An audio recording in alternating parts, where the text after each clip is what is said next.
Bonjour à tous, on se retrouve cet après-midi pour faire un potage thaï.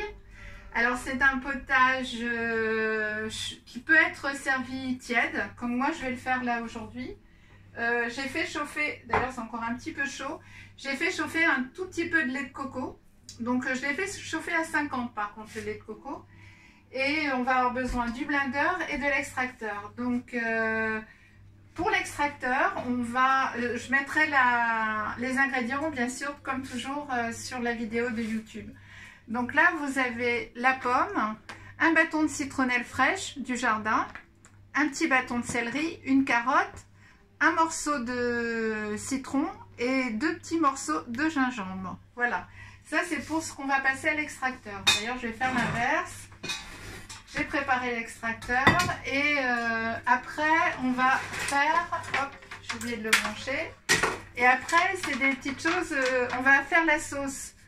On va mélanger le lait de coco, le curry et le jus après au blender. Et après, on sert tout simplement ce jus dans ce petit bol, je vous montrerai. Ou peut-être dans une assiette, ce sera plus joli. Et on va mettre tous ces ingrédients là juste avant de la déguster. On peut le laisser quand même quelques minutes pour que ça compote un peu. Donc là on a des petits bouts de tomates, on a de la cébette coupée en petits morceaux, on a un petit pamplemousse. Donc là vous pouvez varier, vous pouvez mettre de la mangue aussi si vous voulez. On a des feuilles de coriandre, on a des graines germées. Alors là j'en mets pas beaucoup parce que ce potage là est un potage très doux, très subtil, même s'il est relevé un petit peu par le gingembre et la citronnelle, il a quand même beaucoup de douceur et les lentilles germées comme ça sont un petit peu fortes.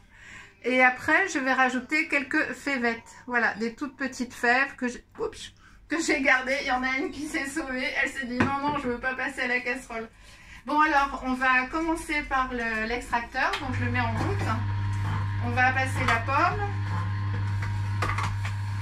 Et on va recueillir le jus pour mélanger au lait de coco. C'est un moyen d'avoir exactement... Alors, le petit jus de citronnelle va passer à l'extracteur aussi. Vous voyez, il donne du jus quand même. Malgré que ça soit... qu'il soit vraiment petit. Bon, là, on a de la pluie depuis... Bon, là, ça y est, il refait beau, mais on a eu de la pluie pendant 2 jours. Et du coup, la citronnelle est bien verte. Voilà, ça c'est la carotte. Et la pomme. Après, je passe le petit bâton de céleri, le gingembre.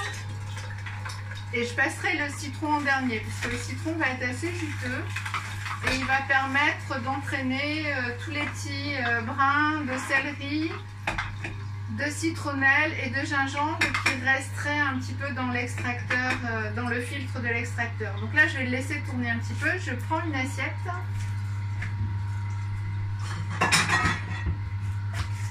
Voilà, et j'ai ramassé la petite fève qui s'était...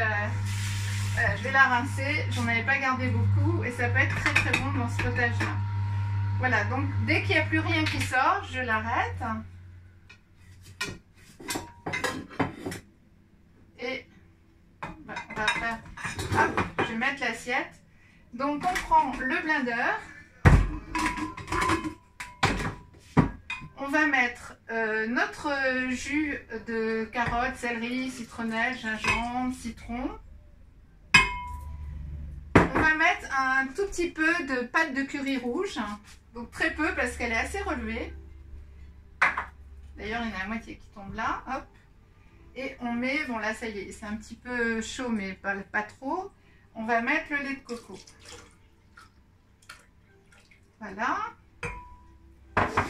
Alors c'est toujours pareil, hein, c'est sous plat. En fait, vous pouvez imaginer tout ce que vous voulez. Vous pouvez mettre des mangues, vous pouvez mettre des fruits comme de la poire, des petits morceaux de pommes. Après c'est à vous de varier.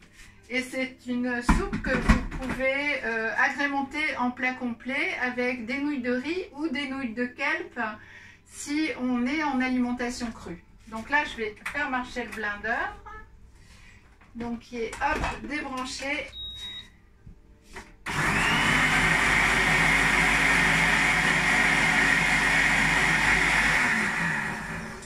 Voilà, alors mon assiette, elle est transparente, je la vois plus. Ah oui, elle est là. Donc voilà, alors, on passe au mixeur. Ah, j'ai oublié l'huile d'olive. Je vais pas mettre de l'huile d'olive, je vais mettre de l'huile de sésame et du coup, je vais le faire retourner un petit peu. Ça, c'est important. Hop, voilà. Un petit peu d'huile de sésame toastée, j'allais oublier. Voilà. Alors après, si vous voulez la faire un petit peu à l'avance, alors vous faites cette préparation là un petit peu à l'avance, c'est-à-dire le jus, le lait de coco, le